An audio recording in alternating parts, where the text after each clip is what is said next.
Salut à tous, c'est Pierrot Crypto et on se retrouve pour le second épisode de notre série mensuelle Objectif 100K en 2024. Pour rappel, dans cette série, comme son nom l'indique, l'objectif est d'arriver à plus de 100 000 $ de capital sur mon portefeuille crypto de revenus passifs. Si vous voulez plus de détails sur mon point de départ et comment je compte y arriver, vous retrouverez en description la playlist. Et dans celle-ci, il y a la première vidéo où j'explique d'où on part et comment je compte y arriver, ainsi que le premier épisode du mois de janvier. Donc aujourd'hui on se retrouve pour le second épisode du mois de février et vous allez voir que ça s'est plutôt bien passé. Lors du dernier épisode, on avait vu que les projets avec des niveaux de risque plutôt élevés, et bien pour ces derniers ça avait été la débâcle. Et du coup on avait déjà perdu quelques positions, ce qui avait fait que notre potentiel de revenus passifs pour ce mois de février était plutôt bas. Donc j'avais réalisé 2200 $ de revenus passifs le mois précédent et j'avais comme objectif de rester au-dessus des 2000 en espérant pouvoir faire 2200 $ de rendement. Et vous allez voir que ça s'est plutôt bien passé pour moi étant donné que les marchés ont été cléments avec nous, comme nous le dit si bien Asher. Remettons le contexte. Le 28 février, Bitcoin a touché les 64 000 $. En un mois, donc pendant le mois de février, il a pris plus de 20 000 $ et la moitié de cette hausse ont eu lieu les 2 derniers jours, c'est-à-dire entre le 26 et le 28 février. Et donc sans plus tarder, on commence directement. Donc bien entendu, on retrouve le projet pour lequel ça marche le mieux, surtout avec les conditions du marché actuel. Ça va être Crypto for Winners avec mes positions en Bitcoin et en Ethereum. Donc on a eu une hausse sur cette dernière semaine de février sur le Bitcoin de plus de 20%. Le TH qui n'a pas eu une appréciation aussi importante mais qui le suit quand même de pas très loin. Donc on se retrouve rien que sur ces deux positions à plus de 50 000 $. Donc les rendements ce mois-ci ont été un peu moins performants que les mois précédents où on arrivait à avoir au-dessus de 4%. Mais bien entendu, vu que la valeur des actifs sur lesquels touchent les bénéfices et les rendements augmentent, et bien ces rendements augmentent également. Donc vous pouvez voir que la majorité des rendements générés ce mois-ci viennent de ces positions qui ont rapporté 1776 $ de bénéfices. Après on va avoir Projet 79 qui est toujours en pause. J'espère qu'on aura des nouvelles durant le mois de mars pour ce projet, car c'était un projet dans lequel je croyais pas mal, que je pensais bon pour le long terme. J'espère que je ne serai pas déçu de ce côté-là. Alpha Mining qui continue petit à petit à augmenter ses rendements générés, notamment grâce à la valorisation du Bitcoin qui augmente et aussi au fur et à mesure avec leur optimisation du minage. La chose qui va être assez importante et sur laquelle on attend toujours depuis des mois, c'est le démarrage du raffinage de l'antimoine. J'espère que on aura finalement ces rendements qui vont commencer à être générés durant le mois de mars. Ensuite, on se retrouve avec Warfi qui pour le 27e mois d'affilée depuis le lancement de ce projet réalise des rendements en trading sans jamais avoir un mois en perte.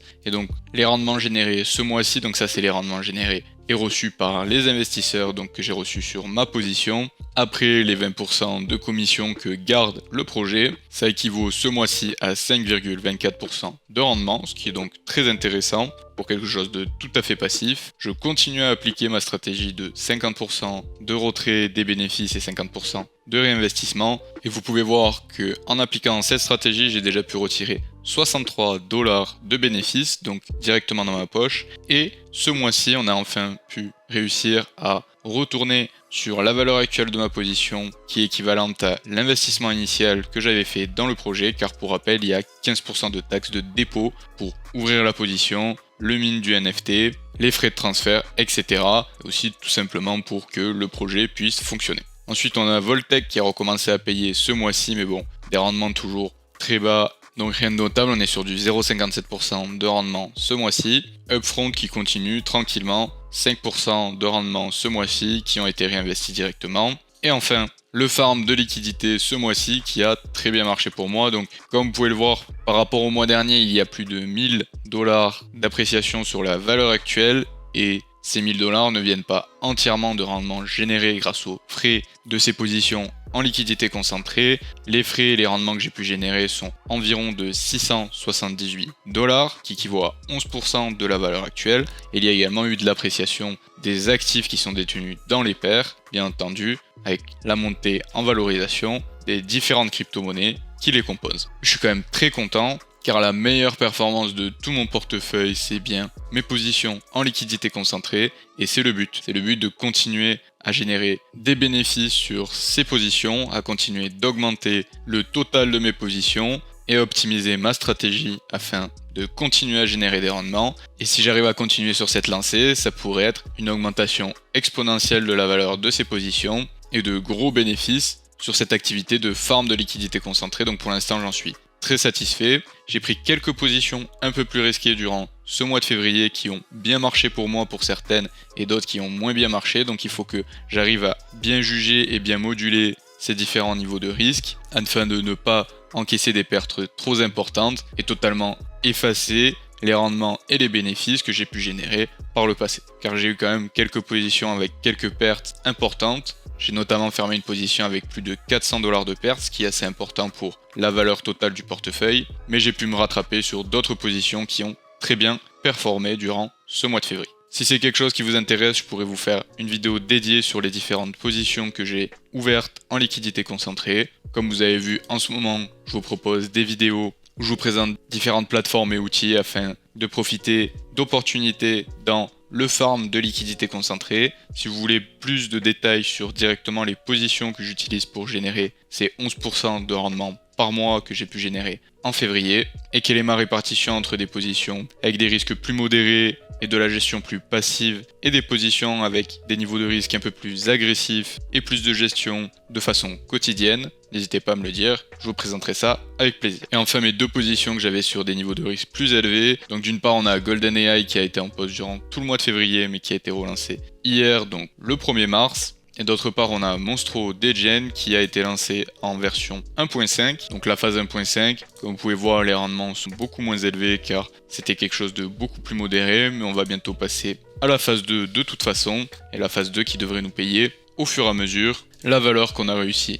à accumuler avec les réinvestissements grâce au rendement réellement généré par le projet avec leur farm de liquidité concentrée. Donc sur tout ça on peut voir que notre total de valeur actuelle sur l'entièreté de ce portefeuille est à 63 500 $ environ, ce qui fait une augmentation énorme de 30% par rapport au mois passé. Donc de ce côté-là, je n'en retire aucun crédit personnel, c'est bien entendu le marché qui a été clément avec nous et la valorisation des actifs que je détiens qui ont augmenté. Donc une bonne diversification, une bonne sélection des actifs et des bons points d'entrée, ça c'est certes des choix qui ont été faits de mon côté, mais le moment où ces actifs augmentent, ça bien entendu, je n'y suis pour rien. Donc la chose sur laquelle je vais essayer de me focaliser et de mettre un maximum de mon attention et de mon énergie sur les mois à venir, ça va être le farm de liquidité concentrée pour essayer vraiment de maximiser mes rendements tout en essayant de minimiser les pertes. Bien entendu, c'est l'objectif de tout bon investisseur. Comme je vous l'ai dit, ce mois-ci, on a eu plus de 30% de gains de valorisation sur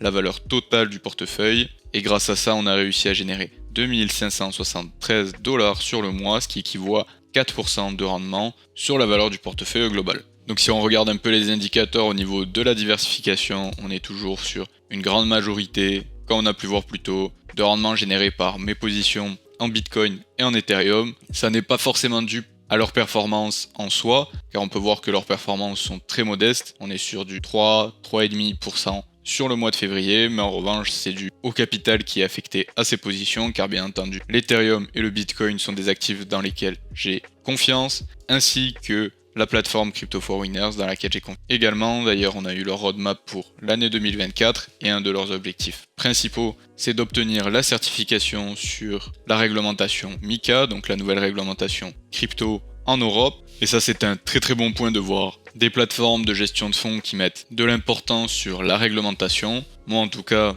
ça augmente encore ma confiance dans la plateforme, car on peut avoir l'impression que tout marche pour le mieux, et sans cette réglementation et cette traçabilité, on peut voir qu'il y a des châteaux de cartes qui s'effondrent, comme on avait vu avec FTX, et en plus sur le long terme, s'ils veulent pouvoir se développer et vraiment avoir pignon sur rue, il faut se soumettre au cadre légal, bien entendu, donc c'est une très bonne chose de ce côté-là. La seconde chose qui a le plus rapporté, c'est le farm de liquidité concentrée, donc là, effectivement, plutôt que le capital déployé, c'est bien les performances qui sont au rendez-vous, car on est sur du 11% ce mois-ci que j'ai réussi à générer. Et ensuite, on a les divers projets, notamment Monstro Degen, Upfront, Voltec, Warfi et Alpha Mining. Sur les 2 mois depuis le début de cette série, donc janvier, février, on est sur une moyenne de rendement mensuel à 4,76%. Et on peut voir qu'on a eu une légère augmentation par rapport au mois dernier des rendements générés. Donc c'est super, si on pouvait garder cette dynamique, ça serait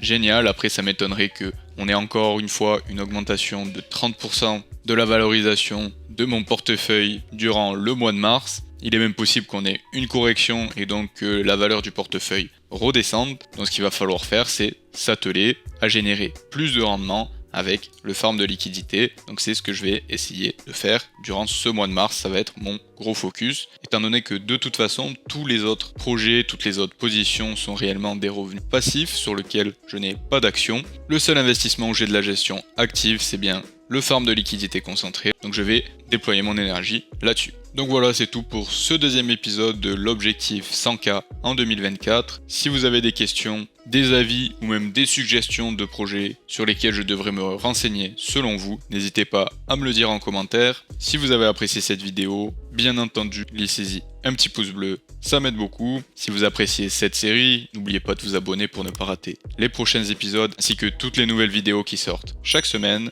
Et sur ce, je vous dis à la prochaine.